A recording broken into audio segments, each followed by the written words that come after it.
जय हिंद दोस्तों, स्वागत है आप लोग का स्मार्ट क्लासेस में। तो आज हम लोग देखेंगे हिंदी क्लास 10th का हिंदी चैप्टर 3।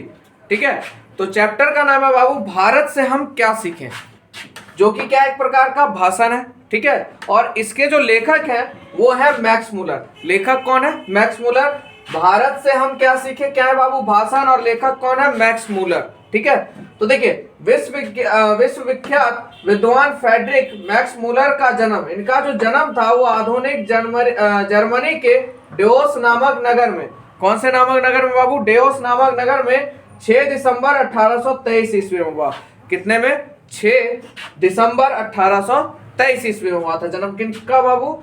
मैक्स मुलर का। और मैक्स मुलर का पूरा नाम क्या है? Friedrich Max Muller. ठीक है, एग्जाम में कहीं से भी क्वेश्चन घुमा फिरा के पूछे, आप लोग का अगर बेस मजबूत है यानी थ्योरी सटीक है तो कहीं नहीं हिलने वाला। ठीक है, अब देखिए इनके पिता कौन थे?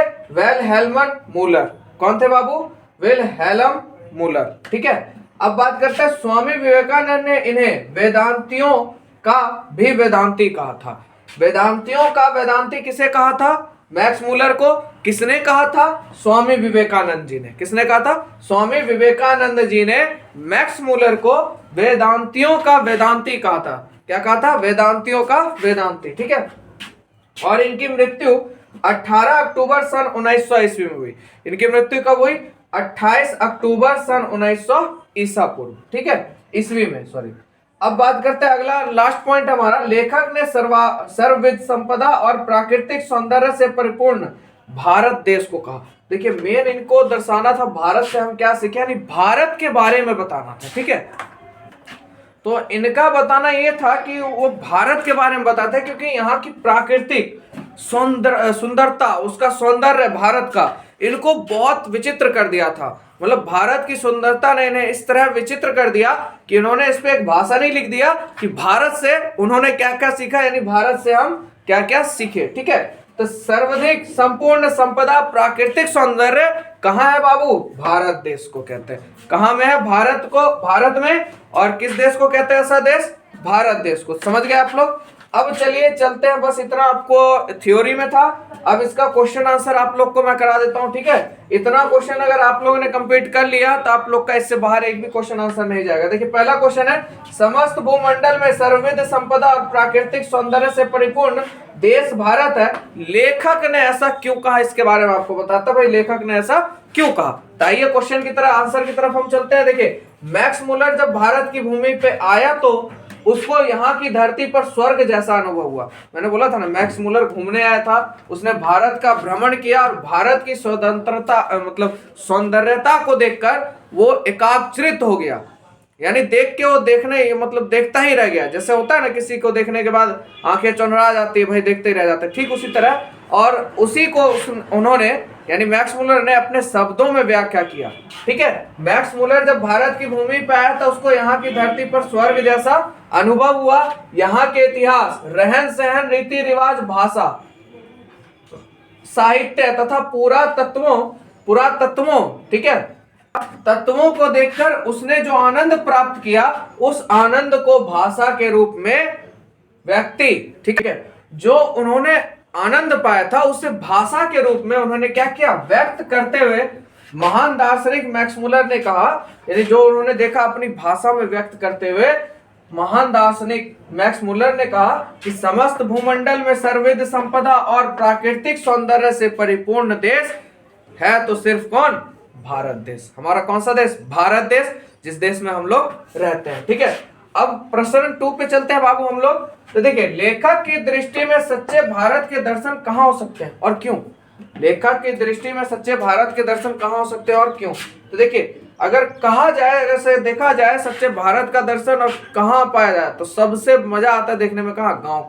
गांव का जगह देखने योग्य होता है। तो देखिए लेखक की दृष्टि में सच्चे भारत के दर्शन गांव में हो सकते हैं, है ना। अगर लेखक की दृष्टि से देखा जाए तो सच्चे भारत के दर्शन कहाँ होंगे बाबू? गांव में हो सकते हैं, क्योंकि भारत के गांव में ही प्राकृतिक और प्राचीन, भारत के गांव में ही प्राकृतिक और प्राचीन भारतीय रीति रिवाज जो हम लोग का संस्कृति है, भाषा है, रहन सहन है, जीने के तौर तरीके हैं, ये भारत के यहाँ का जो रहन सहन है, तौर तरीका है बाबू, वो भारत के अवशेष गांव में अध्ययन और खोज के लिए, यहाँ के तौर तरीके हैं और भारत के जो अवशेष हैं वो गांव में अध्ययन और खोज के लिए क्या है, पड़े हैं। ठीक है, खोज के लिए क्या है, पड़े हैं, ना कि कृत्रिम शहर में, ना कि शहर में देखा जाएगा। तो इस वजह से सच्चे भारत को अगर आप लोग को देखना है तो उसके लिए कहाँ जाना पड़ेगा बाबू, आप लोग को गांव में। और कितने व्यक्ति ऐसे होंगे, गांव का मजा तो गांव में ही है, शहर का मजा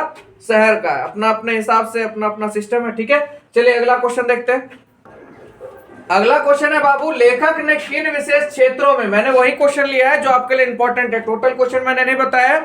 अगर आपको टोटल क्वेश्चन की जरूरत हो तो आप व्हाट्सएप कर सकते हैं, ठीक है, या कमेंट में आप लिख सकते हैं, मैं आपको पूरा क्वेश्चन का पीडीएफ दे दूंगा। ठीक है, और एक चीज और है, जो भी चैनल वीडियो देख रहे हैं प्लीज उनसे रिक्वेस्ट है चैनल को जरूर सब्सक्राइब करें अगर आपको अच्छा लगता है, और बगल में आपका बेल आइकन है उसको जरूर आप लोग दबाएं ताकि जितना भी वीडियो मेरा नया बने आप लोगों तक पहुंच जाए। ठीक है, तो चलिए, लेखक ने किन विशेष क्षेत्रों में अभिरुचि रखने वालों के लिए भारत का प्रत्यक्ष ज्ञान आवश्यक बताया है। ठीक है, तो देखिए इसका आंसर है, लेखक ने भूविज्ञान, वनस्पति विज्ञान, जीव विज्ञान, पुरातत्व विज्ञान, आपको पता है भू विज्ञान मतलब क्या होता है, भूमि का ज्ञान, वनस्पति वन के बारे में जो पेड़ पौधे होते हैं, जीव विज्ञान जीव जंतु के बारे में, पुरातत्व विज्ञान यानी पुरानी चीजों के बारे में, ठीक है, दैवत विज्ञान, शास्त्र अथवा राजनीतिक ज्ञान, ठीक है, आदि विशेष क्षेत्रों में अभिरुचि रखने वालों के लिए भारत का प्रत्यक्ष ज्ञान आवश्यक बताया।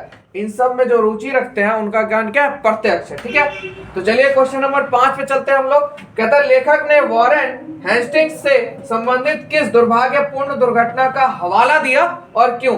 ये VVI है, बहुत बार एग्जाम में आया हुआ क्वेश्चन है बाबू आपका, वॉरेन हेस्टिंग्स का। ठीक है, तो देखिए लेखक ने अपने आलेख में वॉरेन हेस्टिंग्स से संबंधित उस दुर्भाग्यपूर्ण दुर्घटना का हवाला दिया जिससे वाराणसी के पास उसे 172 दारिश नामक सोने के सिक्का प्राप्त हुआ। कहां पे प्राप्त हुआ था बाबू, वाराणसी के पास उसे 172 दारिश नामक सोने का सिक्का प्राप्त हुआ, जिस सिक्के को वॉरेन हेस्टिंग्स ने ईस्ट इंडिया कंपनी को दे दिया था। ठीक है, ईस्ट इंडिया कंपनी को दे दिया, यानी उसके पास क्या क्या भिजवा दिया था कि दुर्लभ प्राचीन यह सिक्का सर्वोत्तम वस्तु में गिना जाएगा। ये जो दुर्लभ प्राचीन सिक्का था ये, तो इसको मतलब गिना जाएगा, ठीक है, सर्वोत्तम वस्तु में गिना जाएगा। लेकिन उन सिक्कों को ईस्ट इंडिया कंपनी के निर्देशक, इंडिया कंपनी के निदेशक सामान्य सोने का सिक्का मानकर गलवा दिया।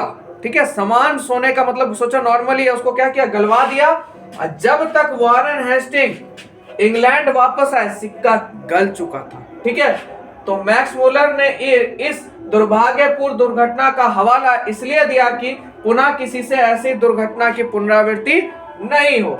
ठीक है, तो ये आपका आंसर था, आप लोग समझ गए होंगे। चलिए इसके बाद क्वेश्चन नंबर 7 देखते हैं। तो भारत के साथ यूरोप के व्यापारिक संबंध के प्राचीन प्रमाण लेखक ने क्या दिखाए। ठीक है, तो देखिए भारत के साथ यूरोप के व्यापारिक संबंध थे, इनके प्रमाण के रूप में लेखन। ठीक है, तो देखिए भारत के साथ यूरोप के क्या थे, व्यापारिक संबंध थे, इनके परिणाम यानी इनके प्रमाण के रूप में लेखक ने भारत एवं यूरोप के देशों में प्रचलित, जो भारत और यूरोप के देशों में प्रचलित क्या था भाई, नीति कथाएं।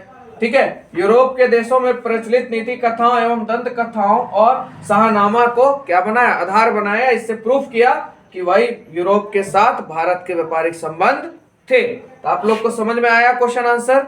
ठीक है, चलिए तो आज आपके लिए इतना ही। ठीक है, क्योंकि बहुत मेहनत लगता है आप लोग के लिए बनाने में, और शॉर्ट में इसलिए मैं बनाता हूँ क्योंकि होता है क्या, लॉन्ग वीडियो देखते देखते आदमी बोर हो जाता है। तो चलो भाई 8-10 मिनट निकालने में तो कोई दिक्कत नहीं, आप लोग आराम से देख सकते हैं, और वीडियो पॉज करके आप लोग क्वेश्चन आंसर भी लिख सकते हैं अपने से।